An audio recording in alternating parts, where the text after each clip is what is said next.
দেখো বন্ধুরা, শাশুড়ি মা মালপোয়া বানালো। আর মালপোয়া করবে বলে আটাটাকে আগের দিন চিনি রস করে ভালো করে মেখে রাখলো, যাতে সেটা বেশ পরের দিন একটু ফুলে যায়। গ্রীষ্মকালে একটু কম সময় রাখলেও চলে, কিন্তু শীতকালের টাইমটা আর একটু বেশিক্ষণ লাগে। তো দেখো, ভালো করে সেটাকে আটাটাকে ভালো করে ভিজিয়ে রেখে দিল। আর এটা না ফুলে উঠবে, যত ভালো ফুলে উঠবে তত ভালো জিনিসটা তৈরি হবে। আর দেখো, এই চিনির রস করে একটা কোনো জায়গায় চাপা দিয়ে এবার রেখে দেবে। একটু ফুলেছিল, আমি ওদের দিয়েছিলাম, ফোনে সেরা তাও তো অনেকক্ষণই হলো, তাই না? হবে এতে। তবে আমার মনে হয় আরেকটু পাতলা করে রাখলে ভালো হতো, জানেন। আর একটা রস করে রেখেছেন, তাই তো? এর মধ্যে একটু একটু করে রস দিয়ে এটাকে করবেন, স্মুথ একটা মানে ব্যাটার টাইপের হবে।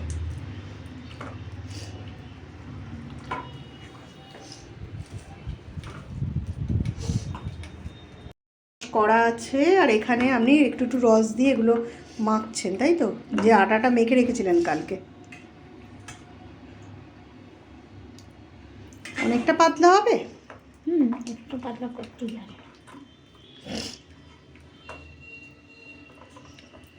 কালকেও তো রস দিয়ে আটাটা ভিজিয়ে রেখেছিলেন।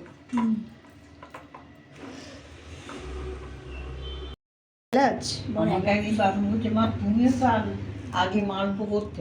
হ্যাঁ, আমি মালপো করতাম আবার অন্যরকম, আটা, আখের গুড়, তাই তো বড় এলাচ মৌরি দিতাম।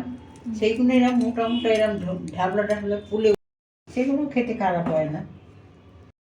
এবার কি দেবেন এর মধ্যে? আচ্ছা, বড় এলাচ, তারপর মৌরি,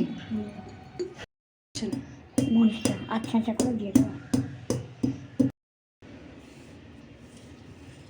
পরে ভয়েস দিয়ে দেবো সব।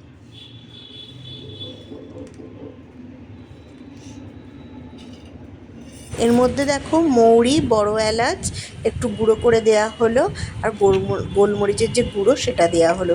এবার ভালো করে ব্যাটারটা ঠিক এরকম থকথকে মতো হবে। এবার এটাকে ভাজার পালা। বন্ধুরা, শাশুড়ি মা আজকে মালপোয়া ভাজছে। দেখো, গরম গরম মালপোয়া একদম সাদা তেলে, ছাকা তেলে ভাজা হচ্ছে। আর ওদিকে রসটা করা আছে, রসের মধ্যে ফেলা হবে। গরম, একদম গরম গরম এর মধ্যে দেবেন, তাই তো? রসটার মধ্যে।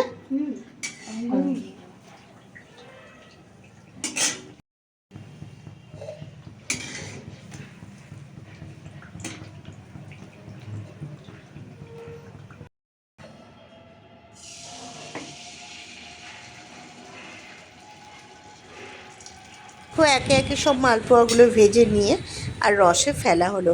এটা একটু রসে ভালো করে বেশ ভিজিয়ে রাখতে হবে কিছুক্ষণ, তাহলেই এত নরম তুলতুলে হয় না, মুখে দিলে পুরো মিলিয়ে যায়। আর দেখো কতগুলো হয়েছে মালপোয়া।